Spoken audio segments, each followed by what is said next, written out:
Bonjour tout le monde. Donc, bienvenue dans notre webinaire Computer System Assurance, réduire la documentation et augmenter les tests automatisés, illusion en réalité.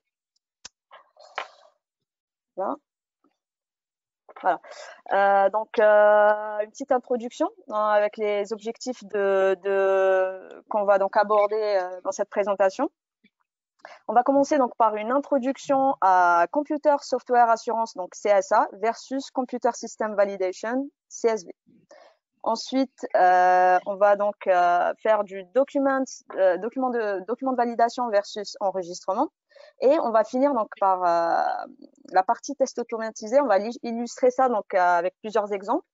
Donc, des tests automatisés sur une Google Sheet, donc ça sera un document Excel, sur un ERP open source et sur du DevOps. Donc là, c'est le sommaire, donc c'est l'agenda. Ça reprend un peu ce que j'ai dit dans la slide d'avant, avec donc la partie conclusion. Donc, on va souvent retrouver ces petites pastilles numérotées. Ça vous permettra de vous localiser un peu au fur et à mesure de la présentation.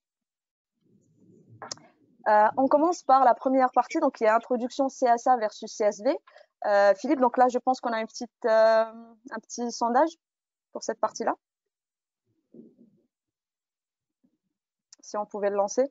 Merci de me rappeler à l'ordre, Ania. C'est parfait. Donc, si vous voulez bien voter les uns et les autres. Et le retour que vous aurez, c'est que vous aurez le résultat du sondage qui est quand même assez significatif puisque on est plus de 60 personnes. Hein, il y a plus de 60 participants, donc c'est quand même assez… voilà.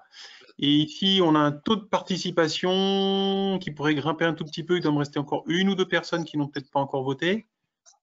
Hein. Mais comme le programme est assez chargé, je ne vais pas faire durer le suspense. Je vais partager le résultat. Voilà. Donc, on a les 2 tiers, hein, un peu plus des 2 tiers. Donc, des personnes qui vont découvrir un peu l'approche CSA qui va être présentée rapidement par Ania. L'objectif du webinaire n'est pas de polémiquer sur est-ce que c'est bien, est-ce que c'est pas bien. Hein, l'objectif du webinaire, c'est de répondre à la question est-ce que c'est quelque chose qui est illusoire ou pas.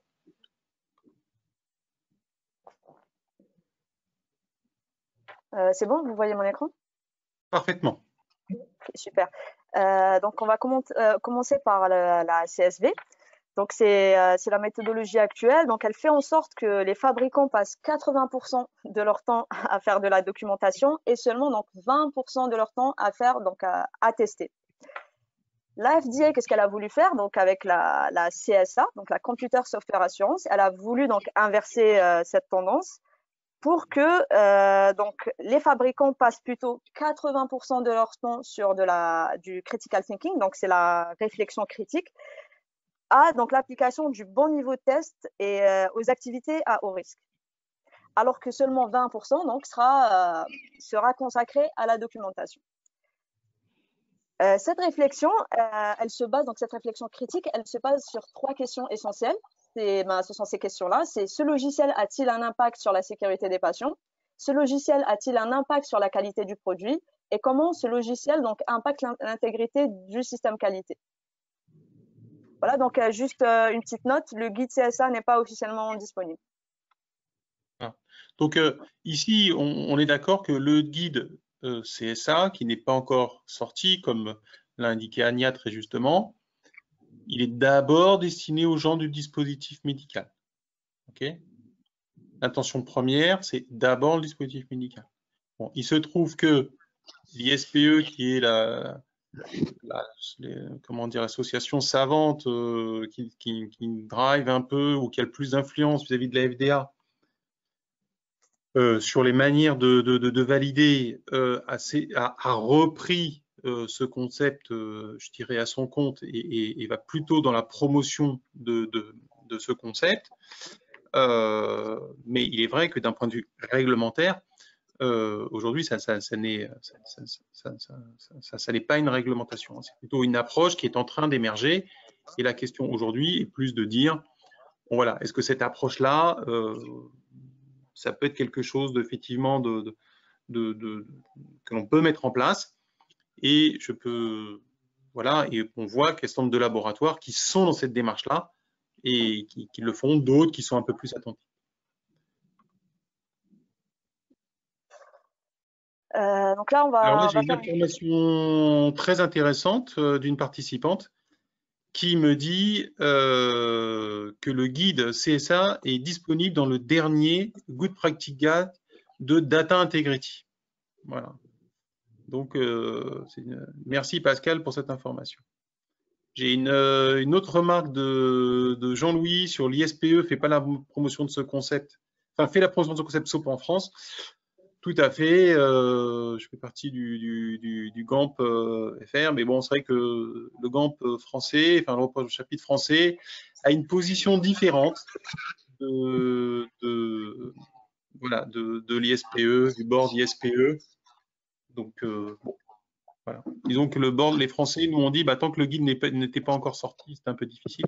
Mais là, effectivement, comme l'a dit Pascal, ça change un tout petit peu les choses. Ok, on continue parce que merci pour ces remarques. Donc là, donc une petite comparaison entre le CSV et le CSA.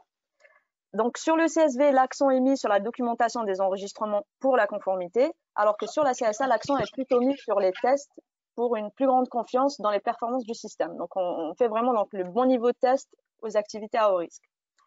Valider tout, comme je viens de le dire, et manquer donc les zones à haut risque, alors que donc dans la CSA, assurance basée sur les risques, appliquer le bon niveau de rigueur pour le niveau de risque. Ignorer les activités d'assurance précédentes ou le contrôle des risques associés, alors que du côté de CSA, utiliser l'activité d'assurance préalable des fournisseurs et les contrôles de risque en amont et en aval aussi. Utilisation excessive des tests scénarisés, alors que du côté de CSA, donc c'est une utilisation appropriée de tests scénarisés et non scénarisés. Donc, si on a, ça dépendra vraiment du niveau de risque.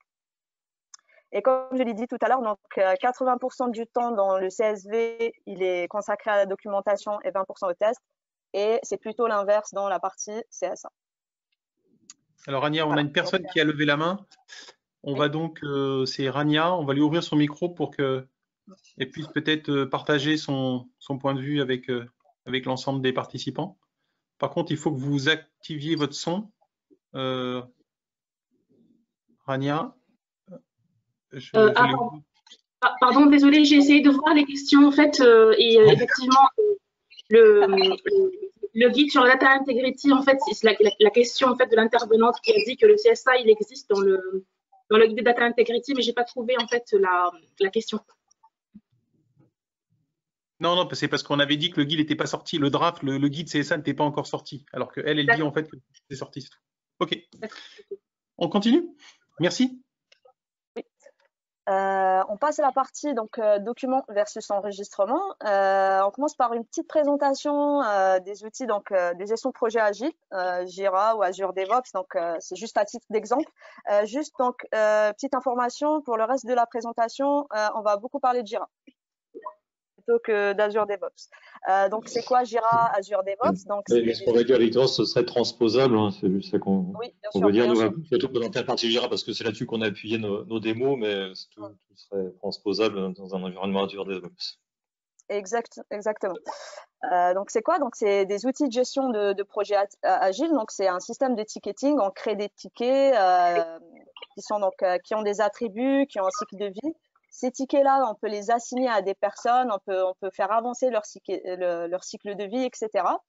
Donc, ça nous permet d'avoir des tableaux agiles, donc des Kanban par exemple, du backlog, on peut générer des rapports, on peut faire de la planification, donc suivi et gestion de projet, et tout ça donc à partir d'un seul outil. On verra plus de détails dans la suite de la présentation. Alors. J'avais peut-être un petit sondage là. Je pense que c'est à la fin de la présentation de Jira et Confluence. Ok. Donc, ça, c'est juste un exemple. C'est ce qu'on a pu voir chez plusieurs clients. Pour la partie document, les clients, donc c'est juste un exemple, hein, j'insiste. Pour la partie donc User Requirement Specification et Functional Specification, ils font ça par exemple sur du Word, sur des documents Word. Pour la partie Risk Analysis et Test, ils font ça sur des fichiers Excel et même chose donc, pour toute la partie CAPA, Change, etc. Et le lien entre ces différents documents, c'est quoi? Donc c'est une matrice de traçabilité Excel. Donc qui est donc très fastidieuse déjà à créer, à remplir, mais aussi à mettre à jour. Parce que si je modifie un requirement sur mon document d'URS Word, il faudra donc que je vienne manuellement modifier cette matrice de traçabilité. Donc là, je peux me tromper d'identifiant, il n'y a aucun moyen de savoir, etc. Donc elle est fastidieuse à faire et aussi fastidieuse à mettre à jour. Alors que du côté donc enregistrement, donc là c'est un exemple avec Jira. Ce qu'on fait, c'est sur Jira, on peut créer plusieurs types de tickets. Jira, c'est un outil qui est très personnalisable. On fait ça chez ADN d'ailleurs. Sur Jira, donc on peut créer des types de tickets. Donc là, à titre d'exemple, on a des tickets de type URS. Donc c'est nos petits tickets verts ici, avec la petite pastille verte. On a aussi des tickets de type FS, donc Functional Specification.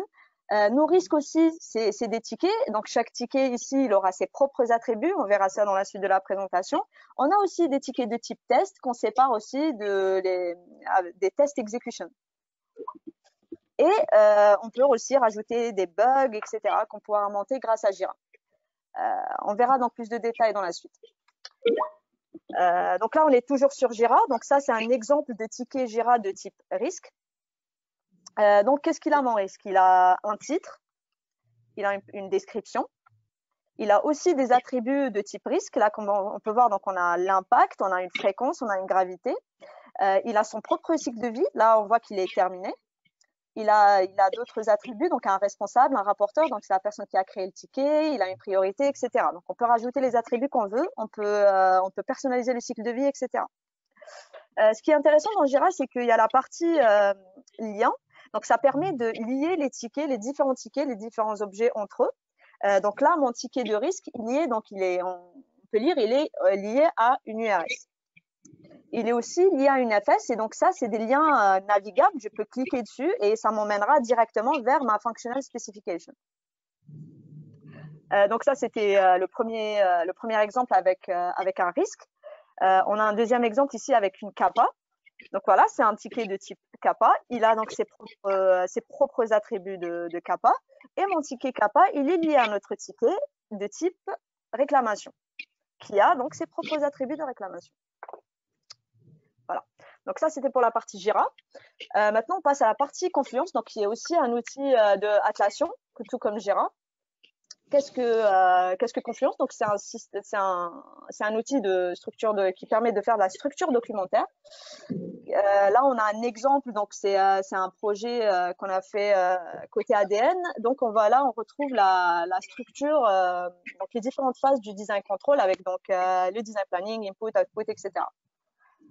Que permet de faire Confluence? Donc, on a des pages, on peut rédiger des pages, c'est comme un wiki. Donc, on peut rédiger des pages, mettre du contenu, des tableaux, des bullet points, ce qu'on veut. On peut aussi donc ajouter des pièces jointes à nos pages.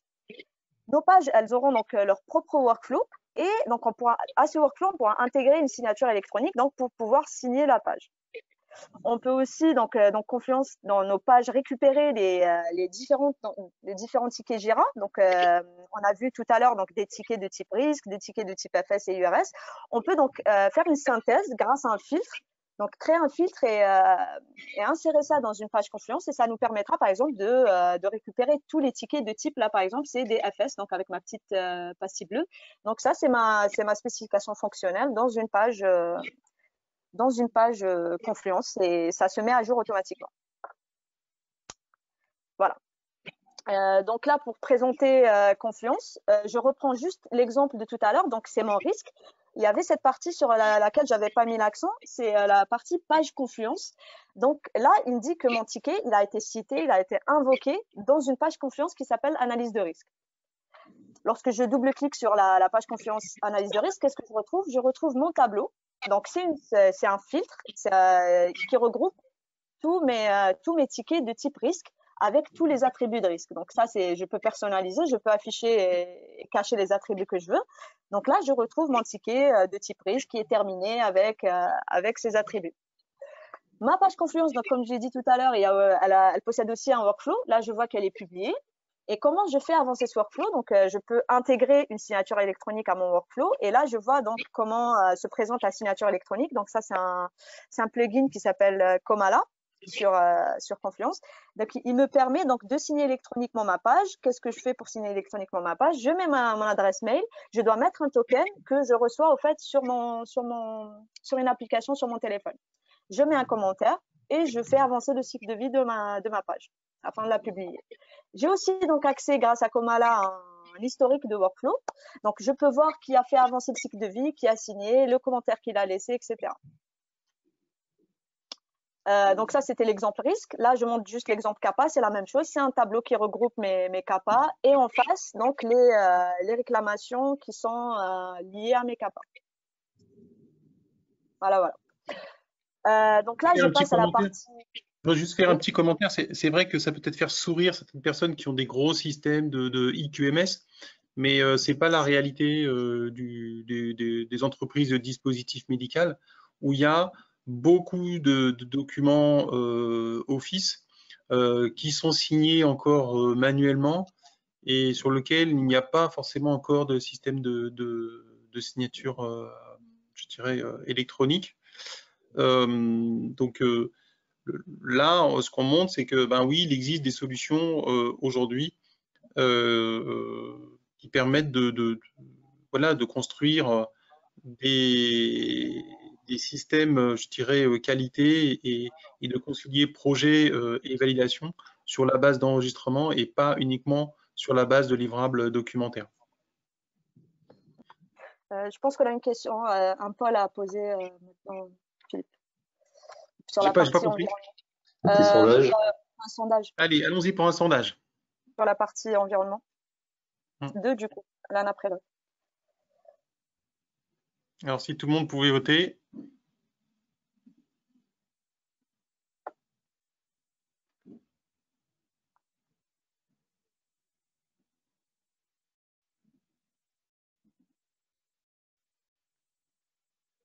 Voilà, j'ai un… Donc, c'est assez, vous allez voir, c'est assez révélateur. Hein. Alors, je vais partager le résultat. Donc là, de manière assez surprenante, il n'y a personne qui a pensé à Azure DevOps. Hein.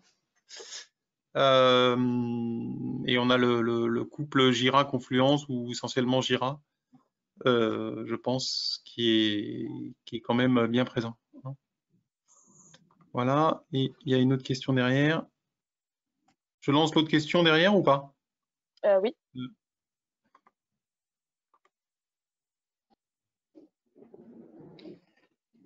Alors, si vous voulez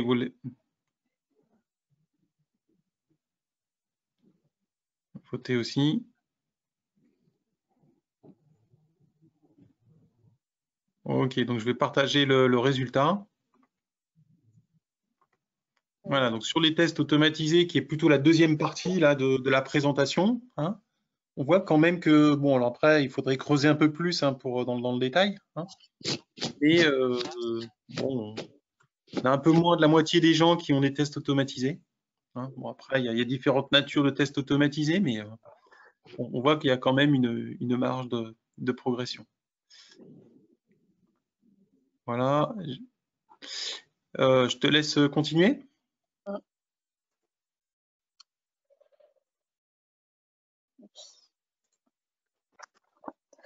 Donc maintenant, on passe à la partie test automatisé. Donc, je vais présenter X-Ray, qui est un plugin Jira. Donc, je mets l'accent là-dessus, on est toujours dans Jira. C'est un plugin Jira donc, qui permet de gérer tous les tests comme des tickets Jira. Donc, ça permet de créer des tickets Jira de type test. On peut déjà le faire sur Jira, donc on peut personnaliser Jira pour créer des tickets de type test, mais X-Ray, au fait,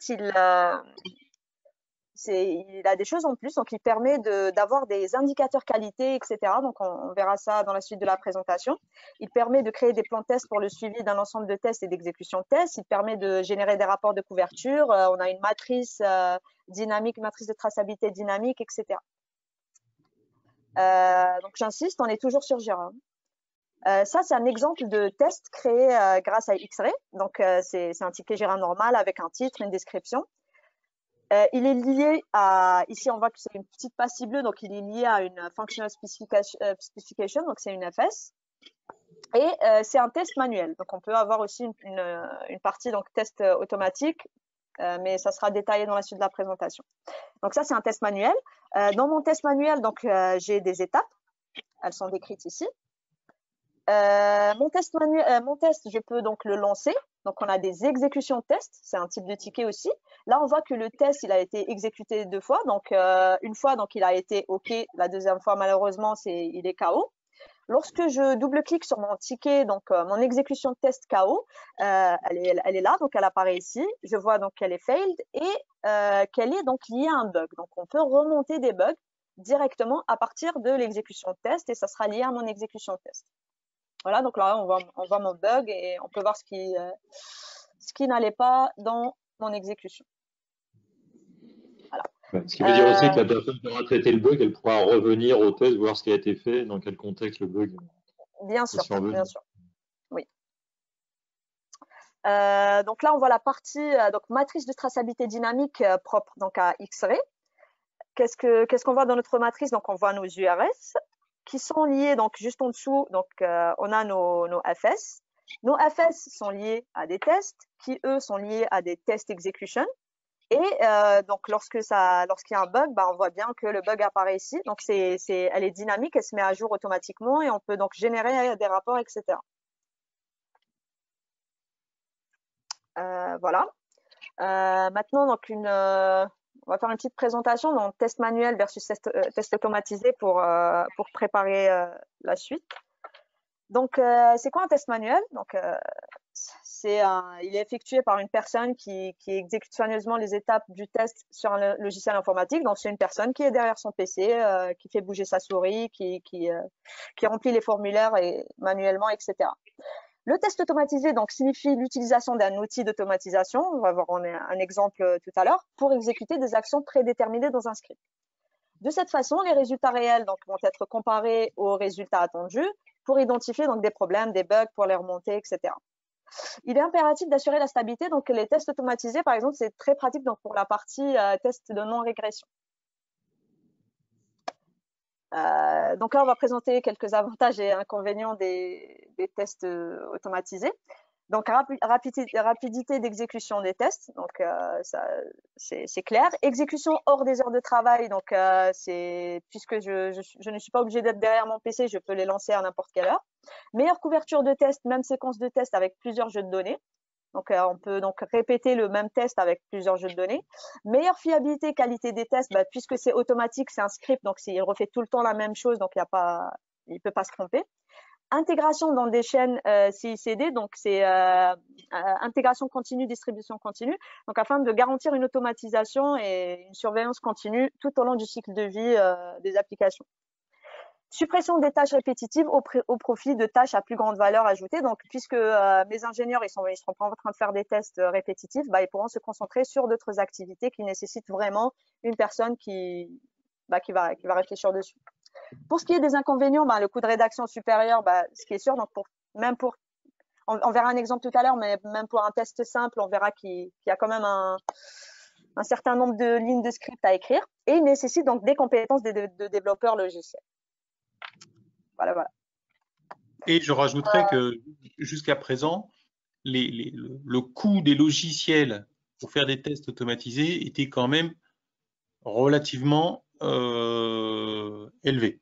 Il y a 10-15 ans, ce type de logiciel était quand même pas anodin. Donc, ce qui faisait que le business case était peut-être un peu plus compliqué à établir. Avec ce qu'on va vous proposer là, l'exemple avec Selenium, l'outil il est gratuit, donc du coup évidemment On est plus sur des problématiques de compétences, de compréhension des process et de techniques de programmation de ce type de test. Je te laisse continuer, Ania. Oui, donc là, on va passer à la partie test automatisé. Donc, on a 3 exemples. Automatisation de tests sur une Google Sheet, automatisation d'un test sur un ERP open source et gérer le développement de son application en mode agile. Donc, je laisse la parole à mon collègue Slimane pour la partie Google Sheet. Oui, je peux avoir le partage.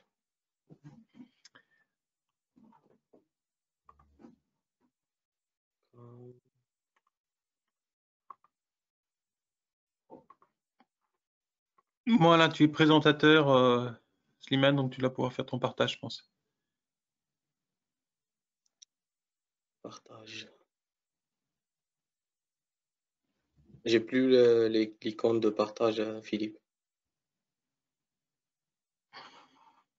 Ah, ça a changé, pourtant je t'ai mis désigné comme présentateur.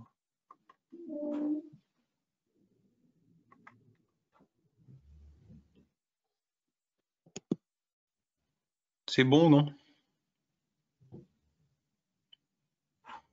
Il veut pas te mettre, pourtant je mets bien oui, mais toc toc toc. Non, t'es intervenant, mais t'es pas présentateur. Là. Je sais pas pourquoi il veut pas. Là, c'est bon. Là, Slimane, c'est bon? Ok, c'est bon. C'est bon, oui. Là, c'est bon. Vous voyez mon écran? Ouais, ça y est, c'est bon. Donc, notre premier test, ça va être sur une Google Sheet. Une Google Sheet, c'est à peu près comme une feuille Excel, mais version Google. Ça concerne principalement l'automatisation des tests sur cette partie-là.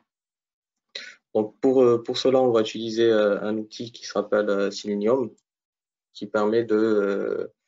c'est un framework de test qui a été développé sous Java, qui permet de manipuler des web browsers, donc type Chrome, Firefox ou autre, pour simuler des clics-boutons, des raccourcis, en fait, on peut faire exactement ce qu'on peut faire à la main avec Selenium, en programmant des scripts qui vont aller faire exécuter exactement les mêmes tâches qu'un testeur, par exemple, ou un valideur.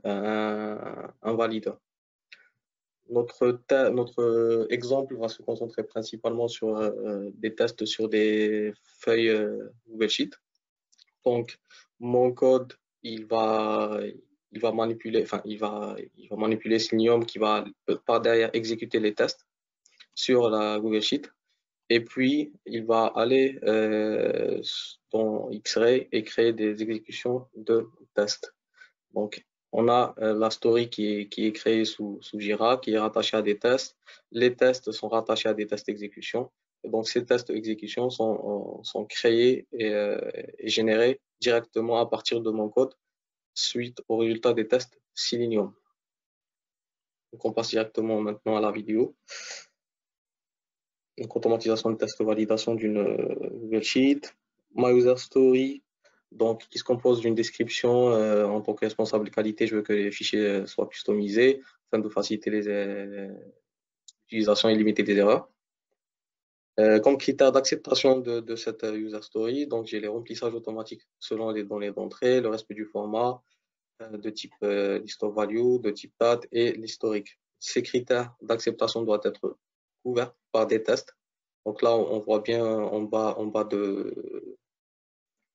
de la capture que cette user story est rattachée à des tests. Chaque test correspond à un critère d'acceptation ou bien couvre un critère d'acceptation. Et puis, j'ai la définition of done de ma user story. Donc, pour que la user story passe à done, il y a des steps à respecter selon l'entreprise, selon le process. On passe maintenant à la Google Sheet. La Google Sheet, c'est pas très différent d'une feuille Excel. En fait, elle reprend à peu près les mêmes fonctionnalités qu'une feuille Excel. On peut configurer, rajouter des macros, remplir des champs ou des colonnes selon la valeur d'une autre cellule. Et voilà. Et, donc là, un overview de mon programme. Donc, pour qu'on soit capable de réaliser les tests, on aura besoin d'une partie authentification dans laquelle on va s'authentifier sur Jira X-Ray pour pouvoir créer les tests d'exécution automatiquement. Authentification Selenium et, pour pouvoir aller chercher l'information et faire les manipulations depuis l'interface. Et puis, dans notre cas, dans notre exemple, on aura besoin des API Google Sheet, donc authentification aux API Google Sheet, pour pouvoir récupérer les résultats de test et derrière les analyser. Une fois l'authentification est faite, donc on va aller exécuter nos tests depuis l'IHM, donc avec Selenium, qui va aller remplir des champs sur notre Google Sheet, ou bien faire des manipulations depuis l'interface. Et puis, on a des API Google Sheet qui vont aller en même temps récupérer quelques informations qui nous seront utiles par la suite. Une fois qu'on a exécuté les tests, on va analyser les résultats de tests et récupérer les preuves d'exécution. Donc, on va analyser. C'est dans cette partie-là qu'on va décider si c'est un test pass ou un test failed. Donc, si les résultats obtenus sont les mêmes que les résultats attendus, sont égaux aux résultats attendus, ben, à ce moment-là, on va créer un test exécution passed. Sinon, on va créer un test exécution failed. Et cela, indépendamment du test qu'on va faire. Donc là, je lance mon script de test automatique. Donc là, on voit bien que notre web browser est contrôlé par un logiciel de test automatisé. Il va aller chercher la Google Sheet sur le drive ADN. Donc, toutes ces actions-là sont faites par le script. Donc, il ouvre l'accès à notre feuille Google Sheet. On va procéder au premier test. C'est un test classique sur Excel ou bien sur les Google Sheets. C'est un test de remplissage automatique en fonction de la valeur d'une cellule qui est la colonne domaine. On vérifie que la cellule Project Technical Reference reçoit la valeur attendue. Donc là, par exemple, on met supplier, on vérifie que NA, donc not applicable dans le Project Technical Reference. Ça, c'était le premier test. Le deuxième test, c'est le respect du format des colonnes de type date. Donc là, ce qu'on va essayer de faire, c'est de mettre une valeur dans le champ exécution date qui est de type date, qui n'est pas bien formaté. Vous voyez bien qu'il manque un slash après le 11. Et donc, il est censé ne pas accepter cette valeur-là, ou bien nous afficher un message d'erreur, sauf qu'il ne le fait pas. Donc ça, c'est un test d'exécution failed. Le troisième test, c'est un test de liste de valeurs.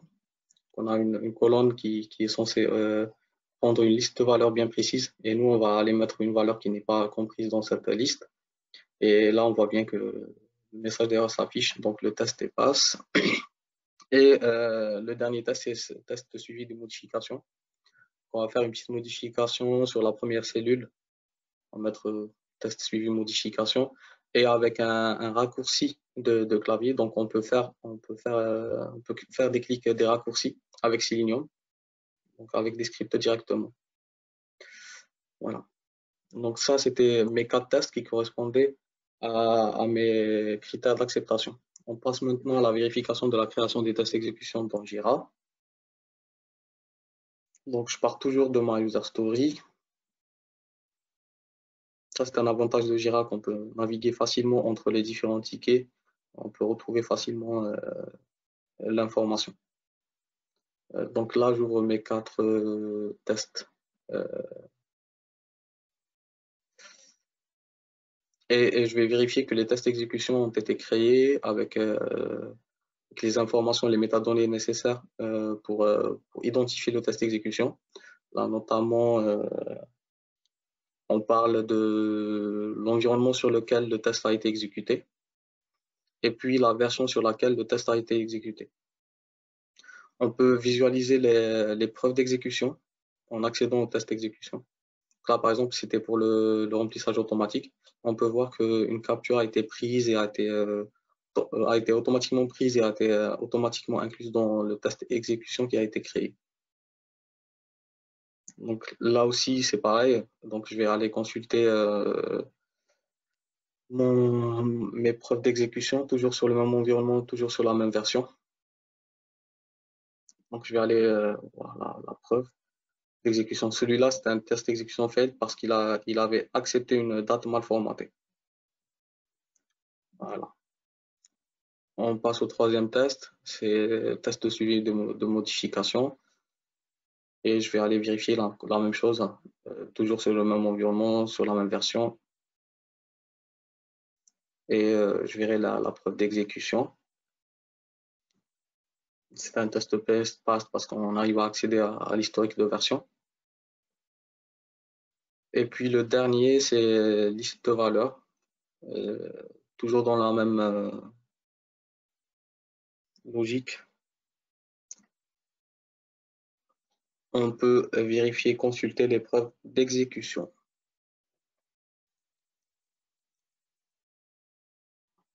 Et là, on obtient le message d'erreur qu'on avait obtenu tout à l'heure. Donc, dans ma version, qui est la 10.8, donc j'ai 3 tests d'exécution qui sont passed et un test d'exécution qui est failed. Ce que je vais faire, comme elle avait précisé Anya au début de la présentation, donc j'ai 3 tickets qui sont passed, un ticket qui est failed. Je vais renvoyer ce ticket vers l'équipe de réalisation, donc généralement vers la personne qui a développé la Google Sheet, par exemple. Dans un premier temps, pour le notifier qu'il y a eu un problème sur ce test-là. Et puis, par la suite, donc il faudra créer un ticket de type bug pour que la personne soit aussi notifiée qu'il y a un bug qui a été créé sur ce ticket-là, qu'il faudra le corriger. Un petit résumé du bug, une description. On peut mettre des captures d'écran si on le veut, pour dire que voilà, il y a eu un problème sur cette partie-là. On peut le mettre sur quelle version on a détecté ce bug. Donc c'est toujours la version 10.8. Et on peut le rattacher aux autres tickets. Par exemple, ce bug-là, il va bloquer la livraison de ce test. Et donc, il va bloquer la livraison de la user story.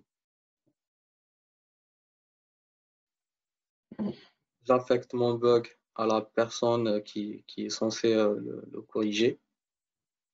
Donc, généralement, c'est la personne qui a travaillé dessus, qui a réalisé la Google Sheet ou autre. Donc, à ce moment-là, pardon.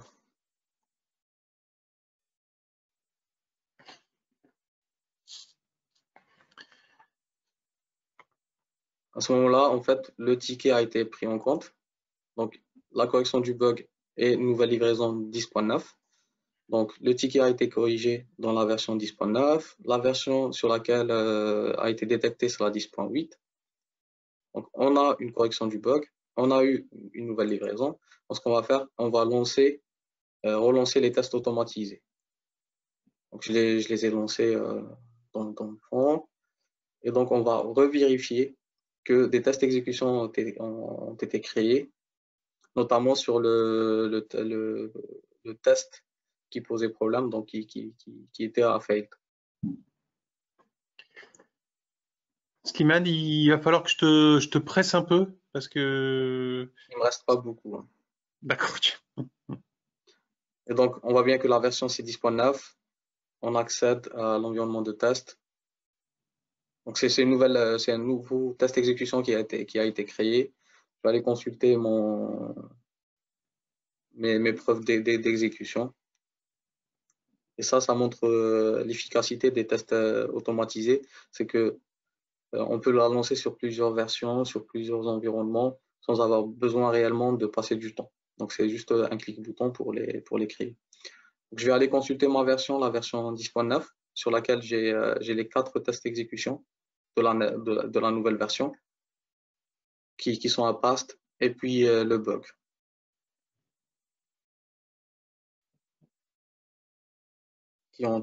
Ces tickets-là ont été tous livrés sur la version 10.9. Je reviens sur ma user story et je la passe à terminer. J'indique qu'elle a été terminée sur la version 10.9. Et puis, je livre la version 10.9 en cliquant sur Release. C'est bon, Philippe, c'est à toi. Donc ça, c'est quelque chose de très intéressant qui nous a montré, parce que si on parle justement de ce qu'on appelle la mise en production, hein, c'est souvent des process qui sont parfois mal compris, un peu longs et tout. Bon, évidemment, là, c'est un exemple assez simple où je clique sur le bouton Tac Release, donc il y a d'autres choses à faire pour mettre en production. Mais on voit que derrière tout ça, là, on a la possibilité de rendre les choses quand même beaucoup plus fluides, hein, et notamment de faire la connexion avec les versions, les versions qui sont testées, puis quand elles sont bonnes ou validées, entre guillemets, on peut les réaliser. Donc voilà, on voit quelque chose qui permet quand même de réduire la documentation. On passe au suivant. C'est à moi, Philippe. Donc, je vais faire la partie ERP. Et Slimane, je te, transmets les félicitations de Frédéric. Voilà. Merci. Il faudra me donner le mot. Et la réponse est oui pour Frédéric. Et pour Frédéric, voilà, vous n'avez pas tout vu encore. Hop, et hop. Alors, est-ce qu'on voit mon écran? Oui, Cyril. Alors, nickel. Donc, moi, je vais présenter donc l'automatisation de l'ERP. Donc, pour notre automatisation, on a décidé d'utiliser l'ERP Accelor. Donc, c'est un ERP open source et français, d'où notre choix. Mais on aurait pu également effectuer l'automatisation sur des ERP type SAP ou Sage X3, par exemple. Donc, pourquoi automatiser l'ERP? Donc, on peut prendre des exemples. Donc, dans le BPF, le guide des bonnes pratiques de fabrication, et nous, on va se baser sur le cas de l'agrément des fournisseurs, où on va effectuer un test de blocage des commandes. Et donc, on peut automatiser pour tester et répéter des tests de non-régression, comme on l'a évoqué précédemment, mais aussi pour entrer en masse de données ou vérifier en masse des données existantes ou d'autres cas d'application qui seraient utiles. Donc là, je vais vous présenter donc la vidéo du test manuel qui a été effectué par Jérôme. Donc c'est le scénario que j'ai essayé d'automatiser par la suite. Donc on crée un devis fournisseur et on voit qu'on peut sélectionner notre fournisseur, donc ICKO.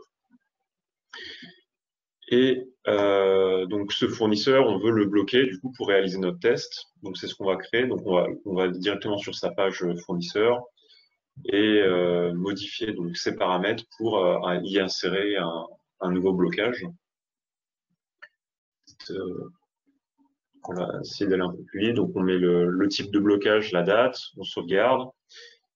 On va actualiser la page des devis pour dire qu'on n'a pas enregistré celui-là, et normalement, on ne doit plus pouvoir sélectionner ce fournisseur. Hop, et voilà. Donc, vous voyez que le fournisseur qu'on a bloqué précédemment n'apparaît plus dans les tiers qu'on peut sélectionner. Et donc, moi, j'ai essayé d'automatiser cette partie, et donc, je vais vous présenter rapidement le code et le process qui a été mis en place. Donc, dans mon cas, dans mon code, j'ai un petit bout de code qui met en place les différents paramètres utiles à mon test. Et je vais runner différents scripts qui sont stockés du coup dans Jira, directement sur le ticket du test. Donc, avec les différentes commandes que je vais exécuter grâce à mon programme. Donc, par exemple, quelques-unes des commandes que vous avez pu voir servent à sélectionner, à effectuer certains clics dans les menus de l'interface. Donc là, je vais directement faire les manipulations en mode admin et je vais reproduire donc les clics qui ont été présentés et le processus qui ont été présentés dans la vidéo précédente. Donc là, on crée le devis, donc ça va assez vite dans l'exécution. Et donc là, je vais implémenter le blocage. Donc il y a des petites spécificités en fonction des logiciels et des API qu'on utilise. Et dans ce cadre-là, j'ai dû fermer plusieurs fois la fenêtre et me reconnecter pour effectuer quelques actions, notamment pour recréer le nouveau devis fournisseur. Et donc voilà, et à la fin, j'ai inséré un petit script du coup pour réinitialiser l'état de la base avant test, pour améliorer la qualité du test. Et donc là, voilà, alors est-ce que... Voilà, donc là, c'était à la fin du test. Donc on vous montre donc dans Jira. Donc là, j'étais sur mon... Oula, la vidéo a sauté. Si je vais sur les tickets qui ont été exécutés, on peut retrouver les différentes informations et notamment donc le test qui a été exécuté et donc les screenshots qui ont aussi été en tant que preuve de test qui ont été associés à cette vue. Donc là, c'était le screenshot des paramètres que j'ai utilisé pour bloquer mon fournisseur, que je peux retrouver normalement ici. Donc c'est la même fenêtre. Donc c'est celle que j'ai pris à 1 minute 4 qui se retrouve à la fin. Et voilà. Et donc on peut automatiser plein d'autres scénarios qui pourraient être utiles, répétables dans le cadre de l'ERP. Et je vais laisser la main du coup à Adam qui va nous parler de DevOps. Oui, si je pouvais avoir du coup le partage écran, s'il vous plaît.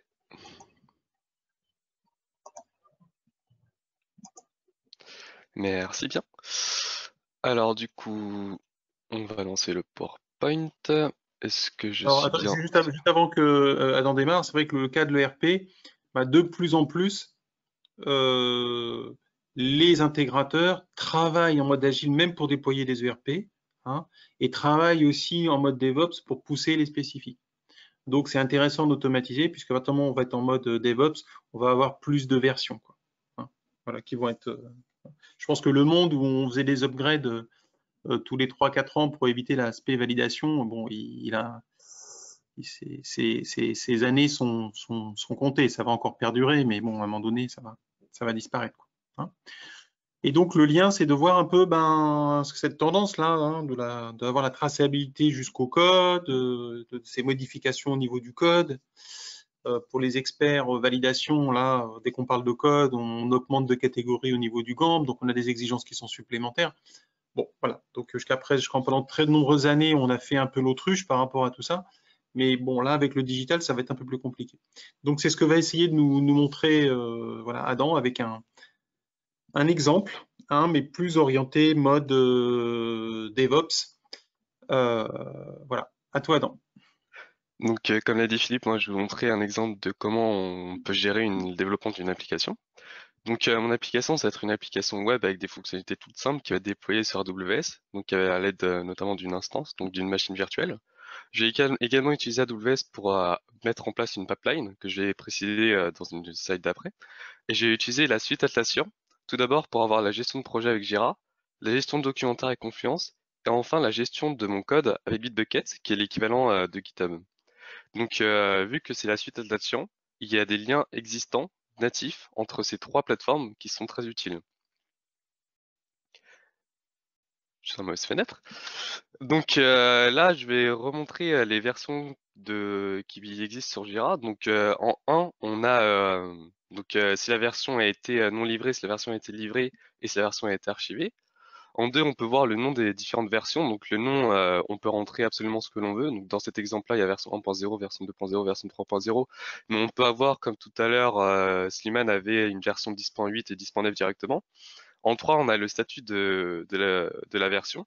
Donc si elle a été livrée, non livrée ou archivée. Et en 4, on a le nombre de tickets qu'il y a à l'intérieur de cette version. Donc une bonne pratique, c'est par exemple de se donner une semaine pour faire la première version, donc la version 1.0, et dans cette version 1.0, on va se dire, ah bah je peux faire 5 tickets, je peux faire 10 tickets, et on va essayer de mettre le nombre maximal de tickets qu'on peut faire en une semaine à l'intérieur de cette version, évidemment avoir de livrer cette version à la fin de la semaine. Donc pour Adam, je vais t'interrompre. J'ai une question intéressante et justement, je voulais la proposer en sondage. Donc, je vais lancer un petit sondage là. Hein. Hop, si tout le monde veut bien répondre. Voilà, votre entreprise était dans une démarche DevOps. C'est vrai qu'on est parti direct là-dessus, mais on peut peut-être se poser la question de là où on en est. Et le sondage est quand même assez significatif, hein, parce qu'encore une fois, on est presque 70 personnes là. Voilà, par contre, si tout le monde pouvait voter, ça serait super, ça donnerait encore plus de poids. Et puis peut-être que voilà, ça va peut-être aussi nous encourager dans ce qu'on fait. Voilà, il nous manque encore quelques pourcentages.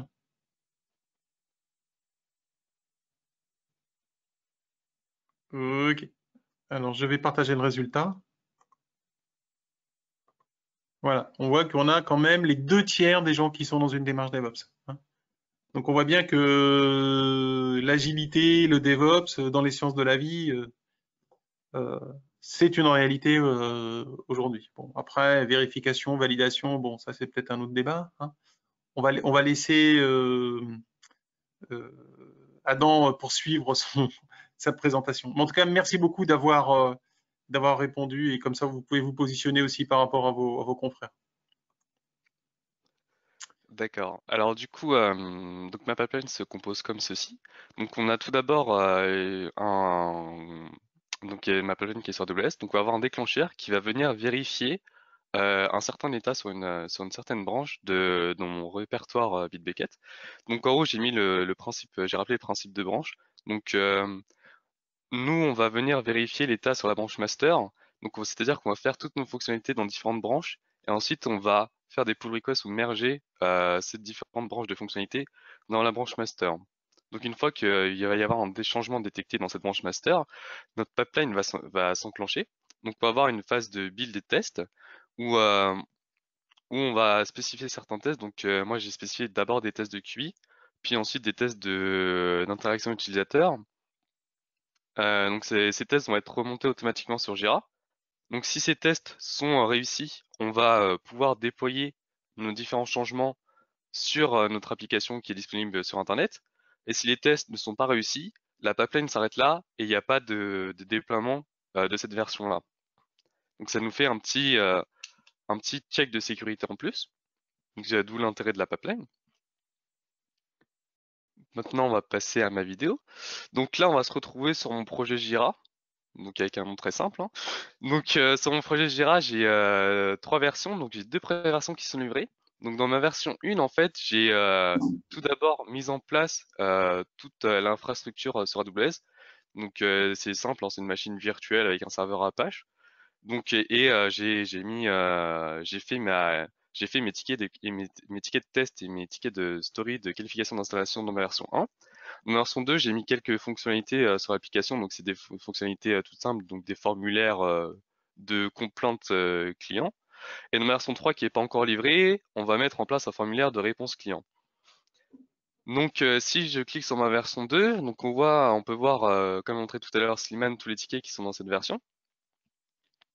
Et donc c'est là où on va tout de suite commencer à avoir des petites choses nativement avec la suite Atlassian. C'est que par exemple dans une de mes stories, je n'ai pas revu mon code. C'est-à-dire qu'il y a personne qui est venu revoir mon code que j'ai commit, qui est lié à cette story-là. Et donc du coup, Jira le sait directement et me met un petit avertissement pour me dire que je n'ai pas revu mon code. Donc là, on se retrouve dans la story. Donc on peut voir... Juste une petite chose, Adam, là, pour que les gens comprennent bien, pour le lien. Hein. Le lien, c'est qu'effectivement, quand on fait le commit au niveau du code, on lui précise en fait le numéro de la story. Et c'est ça, en fait, qui fait la traçabilité. C'est pour ça qu'il est capable de ressortir tout ça. Hein. Et après, par rapport à la revue de code, il existe aujourd'hui des outils automatisés qu'on peut brancher directement aussi dans la pipeline. Et comme ça, on a le compte-rendu de la revue de code. Je me permets de souligner ça parce que la revue de code, c'est parfois une épine pour beaucoup d'entreprises. Hein. Tout à fait. Donc là, on se retrouve dans une fonctionnalité, donc une story, donc qui comporte quelques sous-tâches, hein, des sous-tâches basiques, et un test, donc qui va être un test d'interaction utilisateur. Et donc on voit que on a run la dernière exécution de ce test dans la version 2 a été run et a eu un statut pass.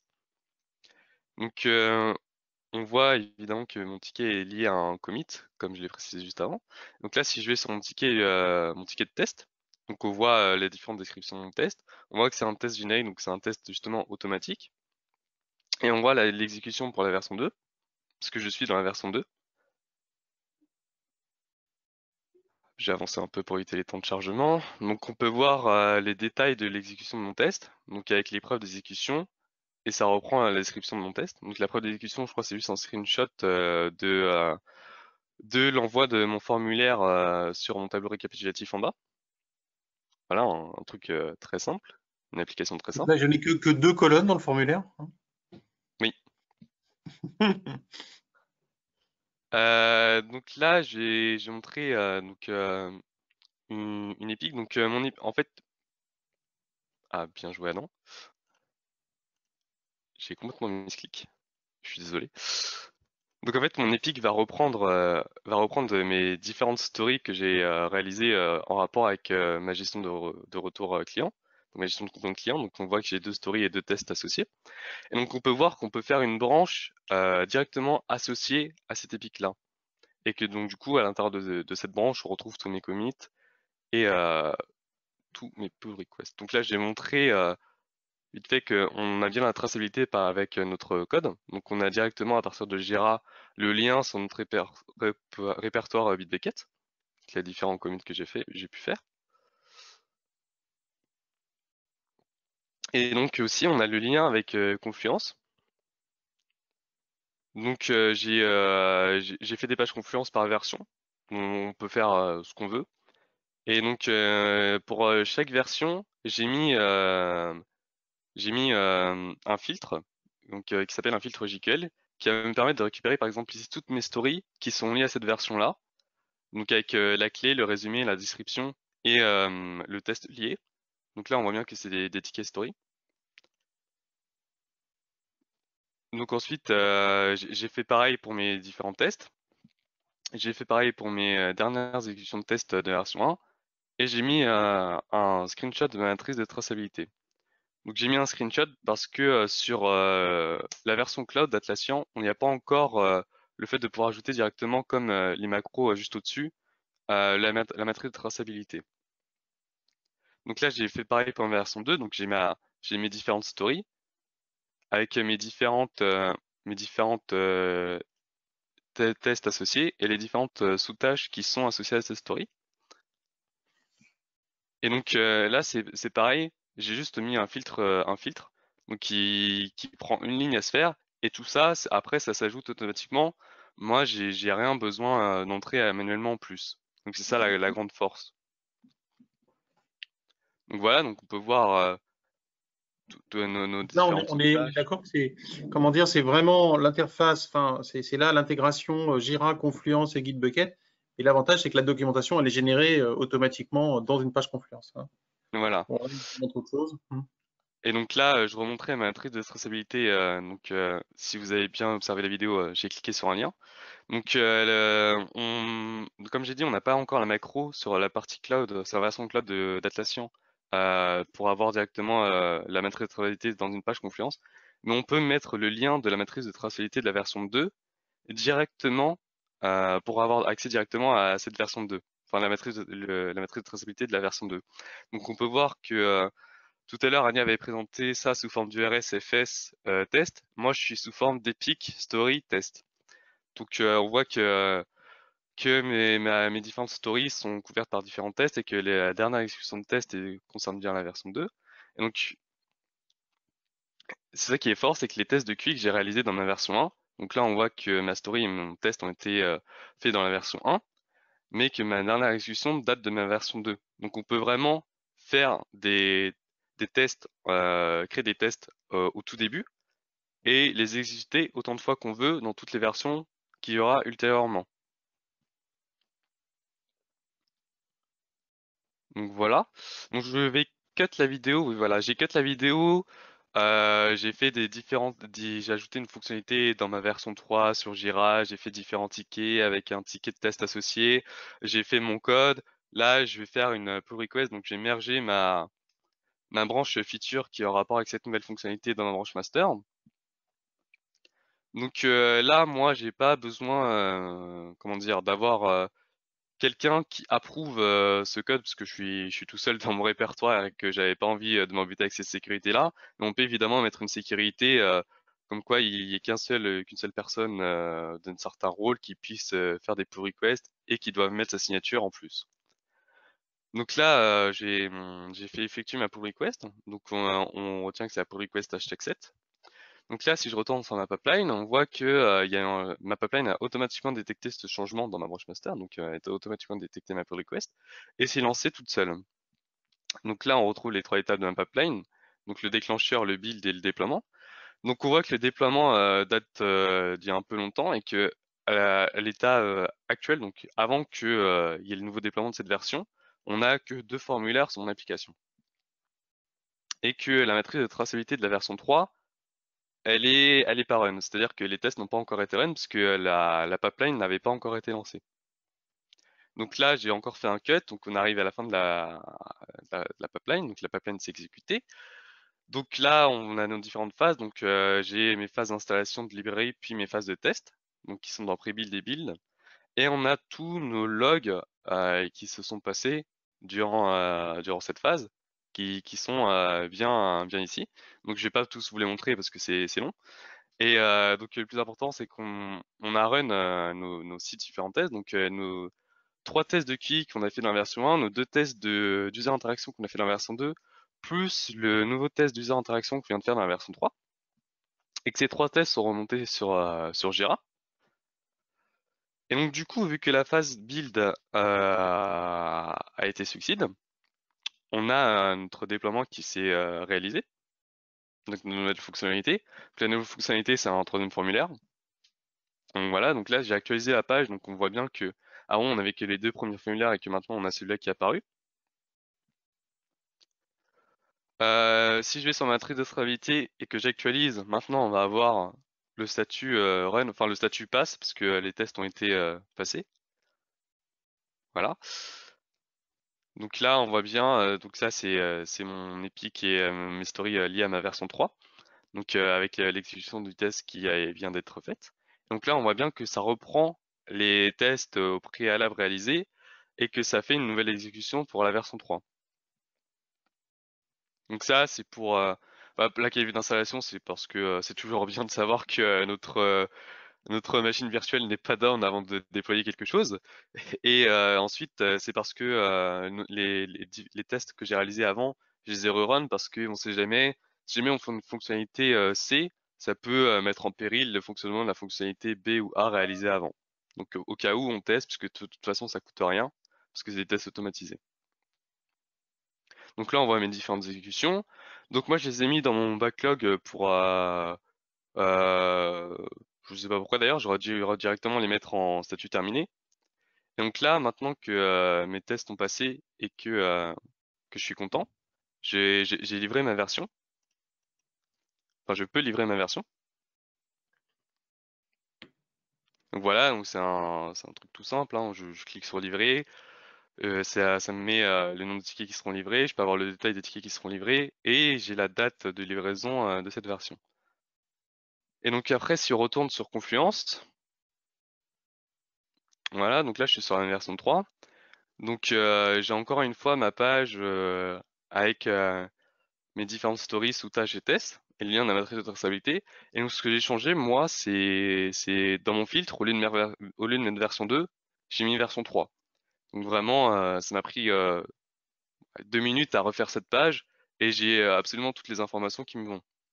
Et encore une fois, j'ai le lien de la matrice de traçabilité que j'ai montré au préalable dans la vidéo.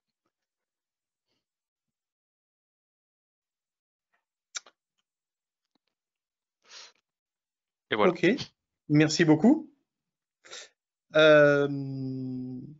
Donc, avant qu'on passe au service proposé par ADN, là, donc, ce qu'on a essayé de démontrer, c'est que effectivement, on peut maîtriser le cycle de vie, hein, maîtriser le risque véhiculé par le logiciel, autrement qu'avec des contrôles documentaires, avec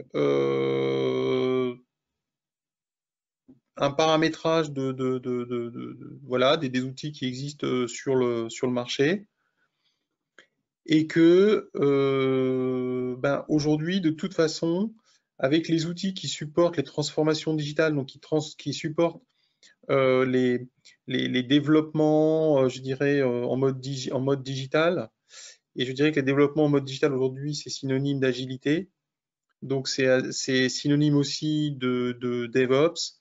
Et ben en fait, les compétences doivent évoluer pour mettre en place des paramétrages de chaîne. Donc là, on a pris l'exemple avec Jira, Confluence, Bitbucket, mais ça aurait pu être GitLab, etc. Bon, peu importe. Hein. Donc il y a besoin de faire évoluer les compétences pour le paramétrage de ces chaînes d'outils.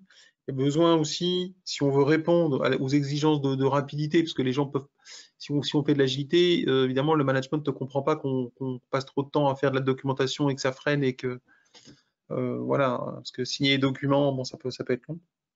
On peut avoir des contrôles avec des contrôles automatisés, mais encore une fois, et voilà, il faut que ça soit mis en place. Donc c'est des nouvelles compétences. Donc c'est pour ça que nous, au-delà des compétences, il y a aussi besoin, c'est vraiment une culture, c'est une gestion des changements à faire au niveau des entreprises.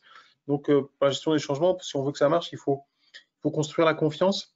Et pour construire la confiance, ce qu'on propose, c'est des phases exploratoires avec une équipe allouée en mode agile et capacitaire, parce que les gens ne savent pas toujours exactement ce qu'ils veulent, et c'est tout à fait normal, donc on ne peut pas faire de forfait. Hein. Avec du conseil, de la mise en place de tests automatisés, comment faire les releases. On peut commencer aussi par des choses très simples comme des audits de Jira ou de Confluence, du paramétrage, de mise en place. Voilà. Mais on propose ça dans un premier temps plutôt en mode exploratoire et agile capacitaire.